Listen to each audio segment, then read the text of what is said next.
Hello mga friends! Tara, samahan nyo kami at pupunta tayo ngayon ng Mount Mariglem.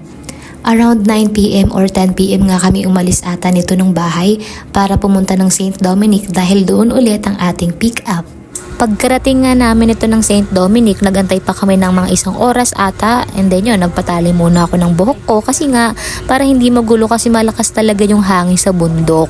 So, buti na lang may pinsan akong magaling magtali. Thank you! Gagi na ano? Katapon. Huling ano natin, dahil sa strawberry. Maya-maya nga dumating na rin yung van namin kaya lumabas na kami at ayan, nakakatuwa yung van namin na to. Shoutout sa inyo Soul Trekkers, napakaganda ng sasakyan nyo kasi high ceiling sila. Kung ikaw ay 4'11 at 5 flat, pwede kang tumayo. Tingnan mo, tulad ko, tatayo ako dyan pero hindi nyo na makikita. Hindi na nga kami nagtagal nito tapos bumiyahe na rin kami agad. Tinanong ko nga si kuya kasi gusto ko sana sa unahan kasi gusto kong mag-video, you know, feeling vlogger tayo eh.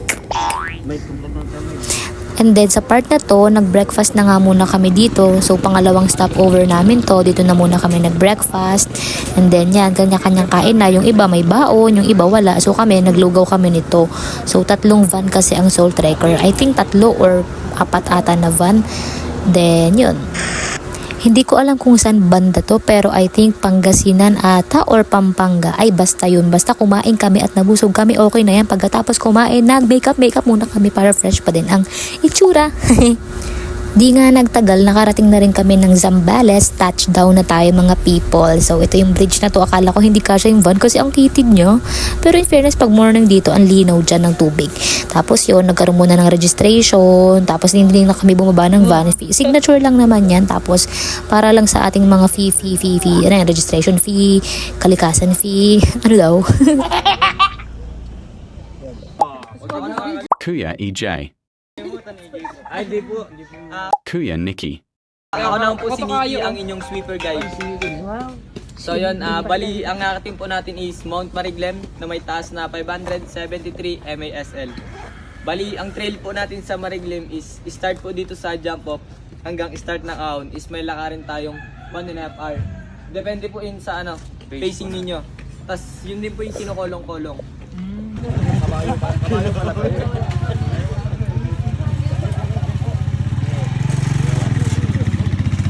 Isa nga talaga sa pinakamasaya na experience namin dito ay itong kolong-kolong dahil napakabilis at sanay na sanay talaga mag-drive yung mga tao dito.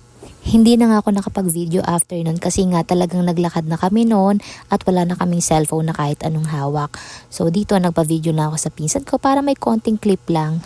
Dito nga sa part na to masarap mag-picture. Meron pa akong naabutan na unggoy dito. Tingnan nyo, di ba? Uy, gago! Dalawang unggoy na in love. Natagpuan sa Mount Mariglem. At syempre hindi talaga tayo magpapatalo. Dapat meron din tayong mga video dito. Kaya lang medyo nakakaawa lang talaga tingnan yung bundok dito. As you can see, nagkakaroon kasi dito ng mga wildfire. So yun, natural siya na gawa ng ating kalikasan. Hello. Nakakatuwa nga kasi meron ding aso dito. Pareha sila ng Mount Batulao. Nauna nga kaming makarating dito sa tuktok at inaantay namin dito yung pinsan namin. Papalakpakan nga namin kasi tingnan nyo. Ayun na. Light up. Yay!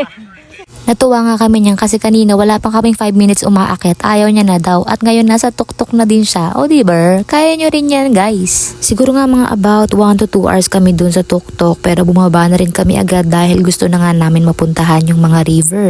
Dahil meron kaming 3 river na pupuntahan at dadaanan. So sa first river dun na kami magla-lunch. Dito nga gubat-gubat na kaya akala ko nasa Encantadia na ako. Diyos ko. Wow. Ang mundo ng Encantadia. After ko nga matapilok doon, umalis na kami at andito na nga ako sa first river guys. Sobrang ganda dito. Actually dito kami nagtagal kasi nga dito na kami kumain ng lunch. And then, ayan, papakita ko lang ng konti sa inyo kung ano yung itsura. Mabato siya pero may malalim na part, merong sakto lang. Nakaka-enjoy pero sobrang lamig ng water. Pero tanggal pagod talaga as in, sobrang sarap. Hindi nga kami ganong makapag-video nito. Actually, ang nag-video sa akin ito is si Kuya Nicky, yung sweeper guide namin. Nakakahiya nga kasi talagang naglakad pa kami papunta dito kahit hindi pa kami nakabihis pang ligo. Pero yan, may mga nakakasalubong kasi kami. Pero ang ganda talaga ng view dito. Namangha ako kasi super linaw talaga ng tubig. Parang ignorante talaga ako, talagang taga city, ganun. Char. Lunchtime na nga ang favorite ng everyone.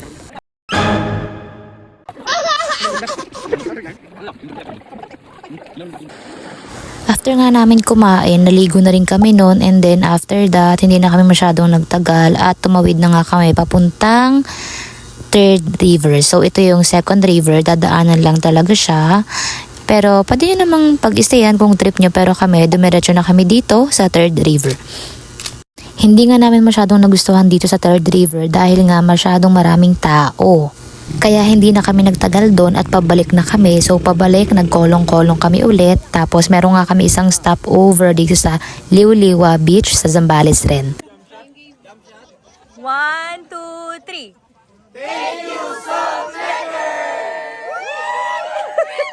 Ganyan dapat. Yun lang guys. Thank you for watching. Love you all.